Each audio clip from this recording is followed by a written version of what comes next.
বন্ধুরা পুরো ভিডিওটি দেখুন। একটি বাচ্চা মেয়ে সাইকেল নিয়ে যাচ্ছে এবং তার পেছনে একটা গাড়ি আসছে, কিন্তু বাচ্চা মেয়েটা কিন্তু সাইড দিচ্ছে না, কারণ সাইড দিতে সে জানে না। খুব কম সে সাইকেল নিয়ে বেরোয় রাস্তায়। তো ফাইনালি লোকটি কার থেকে বেরোয়, গাড়িটা থামায়, কার থেকে বেরোয় এবং বাচ্চাটাকে এক চড় মারে। চড় মেরে তার সাইকেলটি নদীর মধ্যে ফেলে দেয়। নদীর মধ্যে ফেলে দেওয়ার পর বাচ্চাটি সেই সাইকেলটি দেখার জন্য সেই সাইকেলের কাছে আসে, নদীর সামনে আসে। সেখানে রেখেই লোকটি গাড়িতে উঠে চলে যায়। লোকটি কতটা নির্দয়ী জাস্ট ভাবুন। যাই হোক, তো এবার মেয়েটি তো প্রচণ্ড দুঃখ পায়, প্রচণ্ড কষ্ট পায়। তো মেয়েটি ভাবে যে সে তার সাইকেলটা নিজেই নিয়ে আসবে, কিন্তু সে ভরসা পায় না যে এত নদীর এতটা দূরে গিয়ে সে সাইকেলটা আনবে কী করে। তো এক প্রান্ত থেকে অন্য প্রান্তে সাইকেলটা চলে যায়, নদীর এতটাই টান। তো সেখানে সে নাবার কিছুতেই ভরসা পায় না। সে প্রচণ্ড কান্না করতে থাকে এবং কান্না করার পর রাস্তা দিয়ে যেসব লোক যায় তাকে রিকোয়েস্ট করতে থাকে যে যাতে তার সাইকেলটা সবাই এনে দেয়, বা তার সাইকেলটা যাতে এনে দেয়। কিন্তু কেউ তাকে হেল্প করতে চায় না, বা হেল্প কেন তার জন্য কেউ নদীর এতটা দূরে যাবে। তো কেউ তাকে হেল্প করতে চায় না। সবাই তো আর বড় মনের মানুষ হয় না।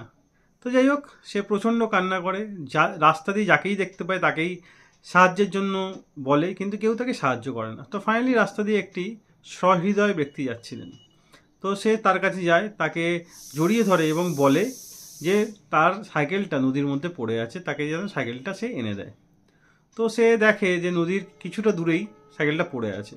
সে জানতো যে সে সেখানে নামলে তার কষ্ট হবে, কিন্তু সে ঠিক করে তার মেয়েটির কষ্ট বা দুঃখ দূর করবে। তো ফাইনালি সে নিচে নামে, নিচে নেবে সে সাইকেলটা এনে দেওয়ার চেষ্টা করে। তো ফাইনালি নিচে নেবে, প্রথমে সে তার জুতো খোলে। জুতো খোলার পর তারপর সে মোজাটা খুলে গিয়ে তার সাইকেলটা আনার জন্য নিচে নামে। তো নিচে নামার পর সে জলের প্রচণ্ড স্রোতে প্রচণ্ড শ্যাওলা হয়ে আছে, তাও সে জানে যে তার পা পিছলাবে।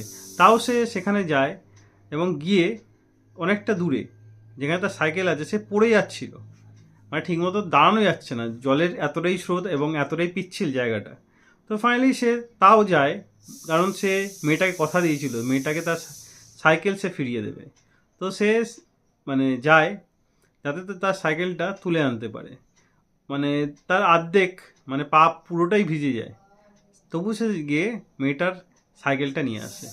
আমি আগেই বলেছি, সবাই সহৃদয় ব্যক্তি হয় না, সবার মন বড় হয় না। সবাই মানুষের জন্য সবাই এগিয়ে আসে না। সে শুধু একটা বাচ্চা সাইকেলের জন্য সে এগিয়ে আসে এবং সাইকেলটা নদীর অনেকটা দূরে গিয়ে সেখান থেকে কাঁধে করে, যেখানে হাঁটা পর্যন্ত কষ্টকর, সেখানে তার বাচ্চার সাইকেলটা সে কাঁধে করে নিয়ে সে পড়ে যায়, তবু বাচ্চার সাইকেলটা ছাড়ে না। বাচ্চার সাইকেলটা সে কাঁধে করে সে তারপর ওপরে নিয়ে আসে। ওপরে নিয়ে আসার পর তার নিজের উঠতেও প্রচণ্ড তাকে কষ্ট করতে হয়, কারণ অনেকটা নিচু ছিল জায়গাটা।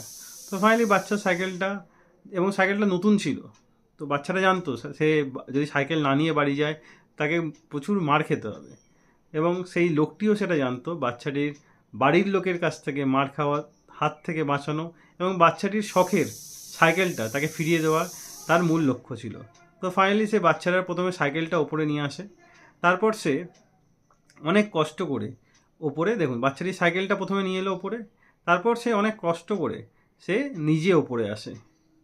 নিজে সে লাফিয়ে প্রথমে ওপরের দিকে আসে। ওপরের দিকে আসার পর মেয়েটিও তাকে তোলার জন্য কতটা হেল্প করে। মেয়েটি কিন্তু তার যে সাহায্য করে তা কিন্তু ভোলে না, তাকে অনেক কষ্ট করে টেনে ওপরের দিকে তোলে। তো ভিডিওটা যদি একটুও ভালো লেগে থাকে এবং এরকম মানুষ যদি আপনিও কখনো দেখে থাকেন, ভিডিওটা লাইক করে অবশ্যই শেয়ার করে দেবেন। মেয়েটিকে সে প্রচণ্ড খুশি দিয়েছে এবং মেয়েটি প্রচণ্ড খুশি হয়েছে তাকে